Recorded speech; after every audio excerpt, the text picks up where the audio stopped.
Finally, you might say a cheer or two, but not three. The long-awaited transition deal between London and Brussels marks what now feels like a real milestone in the Brexit negotiations. The agreement sorts citizens' rights in the transition deal and provides legal continuity after Brexit takes place on March the 29th, 2019.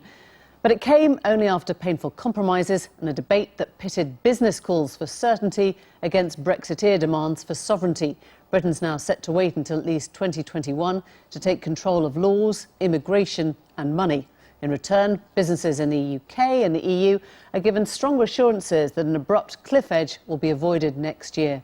The EU negotiator Michel Barnier hailed the deal as a decisive step. But the future of the Irish border remains unresolved, and some Brexiteers have questioned what wins the government had in the negotiations.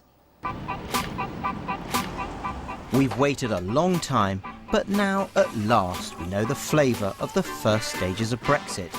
There's been a bit of give and take on the road that is meant eventually to deliver the full English. Or should we say a full UK Brexit?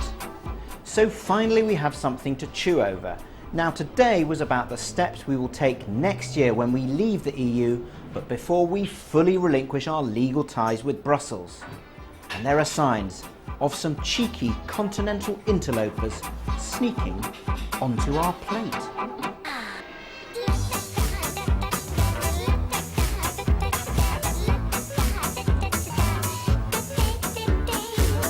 Britain has given ground in 4 main areas in the hope that EU leaders will sign up to a transition period at their summit later this week.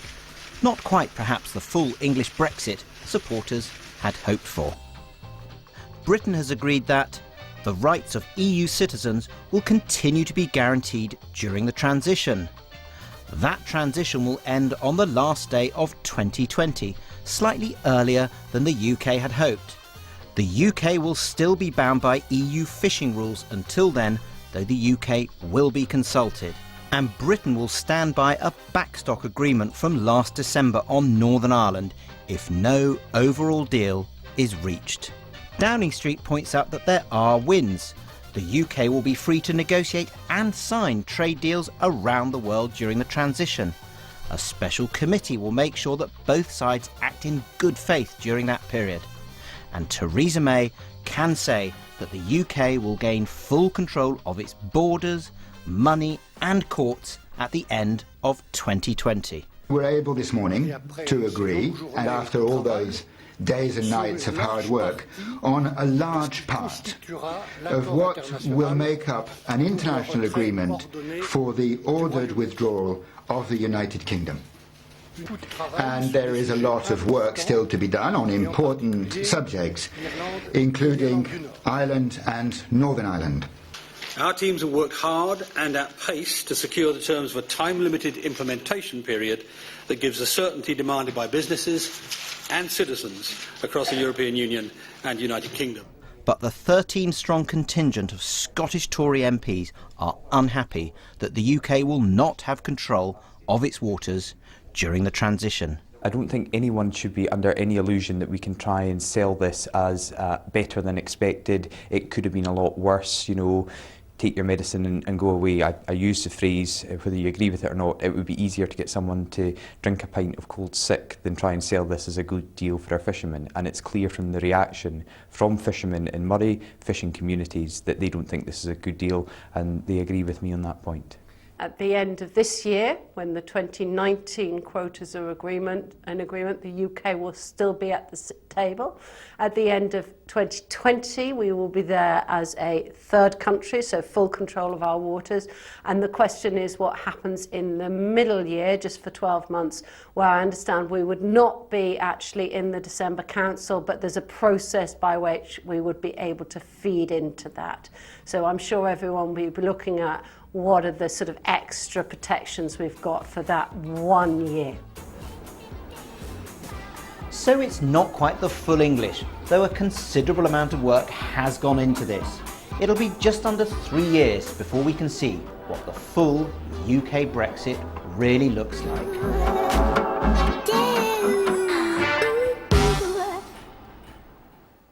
That was the last meal he got today. He joins me now, hot off the press news. Nick, this letter from the PM on that island border arrangement. What do you know now? Well, Theresa May has, as you say, written to Donald Tusk, the European Council President, to offer assurances that the UK government will ensure that there is no hard border in Northern Ireland. Now, Donald Tusk had a few weeks ago warned that the UK was in danger of backsliding from an agreement that it reached with the EU back in December.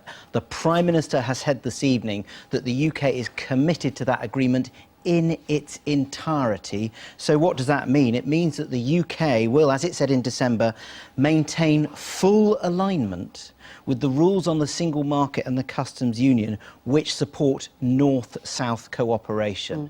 Now, it is important to say that Downing Street believes that this backstop agreement will not be necessary because there will be, they believe, a comprehensive free trade agreement between the UK and the EU, and that will be so closely aligned that you won't need to worry about the Irish border.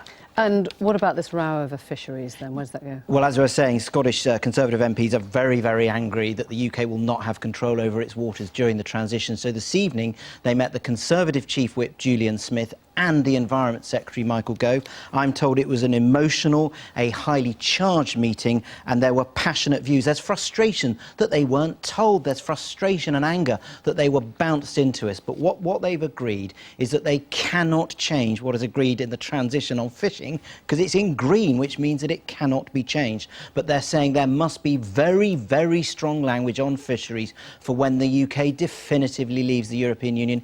Interesting, though, I'm hearing differing views in the Cabinet on this. I'm hearing on one side there are those saying that there are people who love to buy into the betrayal myth. Others are saying those Scottish Tory MPs, they've got a point. Nick, thank you very much. Well, Jacob Rees-Mogg is the chair of the European Research Group and a leading Brexiteer. Jacob, you and other Brexiteers worked very hard to convince the fishermen that they'd be better off out. They voted for Brexit in their droves. You've heard Douglas Ross tonight says that deal's a bucket of cold sick. They must feel absolutely shafted.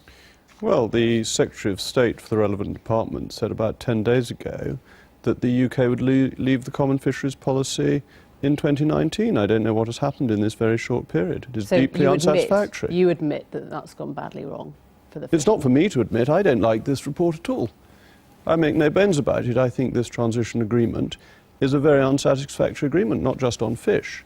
The only thing that makes it acceptable is the hope that it is leading to a proper Brexit at the end of 2020. It's all very well saying that, isn't it? This agreement gives away almost everything, and it's very hard to see what the government has got in return. Right, so all that stuff that's now in green that you can't take back, you think are big misses? Well, hold on. Nothing's agreed until everything is agreed. Well, when it's in green, it's been signed off, hasn't it? So it doesn't get re-debated. There is a process. Nothing is agreed until everything is agreed is an important part of this, because there is a staging post in the negotiations, and if the government isn't satisfied with things at a later stage, then it can pull back on things it has previously agreed. That's been set out very clearly throughout the negotiations. Now, when you look at the bits in green, so far, it looks like concessions from the British government without counter-concessions in return.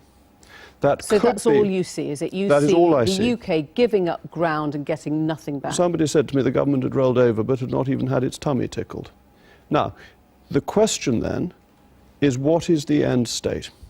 Many of us can swallow a good deal that is unsatisfactory in the transition if it leads to a proper Brexit in the end. OK, let me look at the Northern Ireland border question that Nick was just raising. Theresa May is prepared to stand by what you already didn't like in December, i.e. if there is no deal, then the UK will remain fully aligned on those, particularly on those three things, but in the EU's understanding on everything, fully aligned with EU rules supporting North-South cooperation. So in other words, if there's no deal, we all remain aligned in the EU. What that is saying is that we would stay in the European Union. Right. We'd still be in the customs union and the single market, at least to those parts that related to the Belfast Agreement. Does that make no deal less attractive to you? No, because no deal still means no deal. Bear in mind, the document issued in December... Not if she's saying it goes back to what was signed in December. The document in December said in an early paragraph that nothing is agreed until everything is agreed. And then in a later paragraph, that if nothing was agreed, then they might agree, then they would agree this. Now, what you have to ask, which hasn't been made clear, is which of those two paragraphs takes precedence? The earlier one that says nothing is agreed until everything is agreed, or the later one? And I would take the interpretation, and when it comes to votes in Parliament, would vote accordingly, that the primary paragraph is superior. It does look like you're being boxed in. It looks like the PM has found a way of making no deal look much less attractive to you than a, let's call it a medium soft Brexit. It's not a question of being boxed in from my point of view. It's a question of whether the government is going to deliver on the referendum result that we leave the European Union. The government is being very generous. It is offering 35 to 40 billion pounds and wants in return a trade deal. That is very beneficial to the European Union. Bear in mind, without our money, for the final 21 months of the current multi-annual financial framework, the EU is insolvent. Now people say, what plans have we made for no deal? What plans has the EU made for no deal? What has it said to Romania or Bulgaria or Poland about the funding that it won't get if the UK subvention doesn't come through? In terms of where your loyalties lie, at one point you thought a no deal would be a much better way to proceed because the WTO regulations would take us back to zero tariffs. Do you still I have think no that's the qualms right about way? a no deal. No qualms meaning you'd still embrace one? No deal is better than a bad deal. The Prime Minister said this herself in answer to Tom Newton-Dunn of The Sun. Could you vote for no deal? Well, I'm just quoting back what the Prime Minister said, and I support her on this, that no deal is better than bad deal. She said this at her Mansion House speech just a week or so ago. So actually, the worse the deal looks, the happier you are to just walk away and say, we're better off I don't with like this nothing. transition deal, but as I said earlier, it is acceptable in the event that the end deal is good. But on its own, this transition deal is deeply unsatisfactory, and the government has given way on too much. Jacob Rees-Mogg, thank you. Great Thanks for pleasure. coming in. Thank you.